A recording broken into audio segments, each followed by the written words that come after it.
গোপালগঞ্জে সহিংসতার ঘটনায় আইনশৃঙ্খলা বাহিনীর ব্যর্থতাকে দুষছেন বিশ্লেষকরা।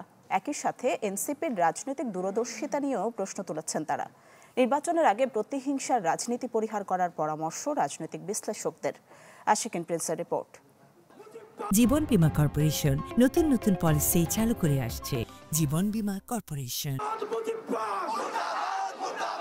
আওয়ামী লীগের দুর্গ গোপালগঞ্জে এনসিপির প্রথম সমাবেশ।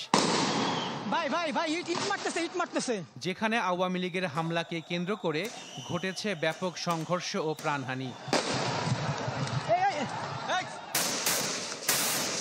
এই ঘটনা নিয়ে নানান বিশ্লেষণ চলছে জাতীয় রাজনীতিতে। আইনশৃঙ্খলা বাহিনীর ভূমিকা ও এনসিপির রাজনৈতিক পরিপক্কতার দিকে আঙুল তুলছেন অনেকে।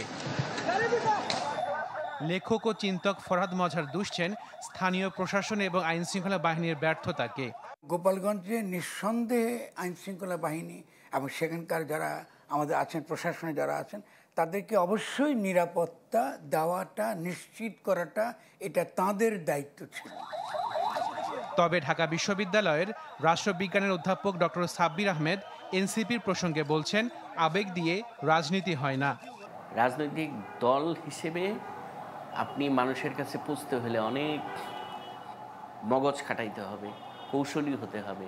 কর্মসূচিকে আমি খারাপ দেখি না, এটা ঠিক আছে, এটা করতে পারবে। কিন্তু তুমি কনফ্রন্টেশনে যেখানে সম্ভাবনা থাকে, তুমি বাবা এই জায়গাটা এড়াইয়ে চলো।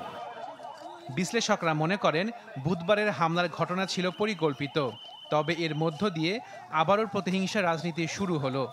সরকার এবং একই সঙ্গে সরকারের সঙ্গে এই যে সহযোগী যে পরাজিত যে শক্তি, তাদের একটা অ্যালায়েন্স আছে কোথাও। এই সরকার ডক্টর ইউনূস না থাকতে পারে, কিন্তু ডক্টর ইউনূসের সরকারের মধ্যে অবশ্যই একটা মূল, যেটাকে আমরা বলি, এমন কিছু শক্তি আছে যাদের সঙ্গে এদের এই আজকে যারা এই আক্রমণটা করলো, যে হামলাটা করলো, তাদের অবশ্যই একটা সম্পর্ক রয়েছে। ভয়াবহভাবে আমরা প্রতিশোধমূলক রাজনীতির দিকে এগোচ্ছি।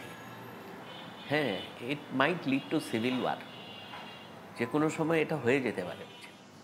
গোপালগঞ্জের ঘটনায় কারা লাভবান হবে এমন প্রশ্নে বিশ্লেষকরা বলছেন, বিএনপির খুশি হবার কিছুই নেই, তবে যারা নির্বাচন পেছাতে চায় লাভবান হতে পারে তারাই লাভবান হবে, যারা আসলে নির্বাচনটা যথাসময়ে হোক এই জিনিসটা চায় না। Ashikin Prince, channel 24, Dhaka.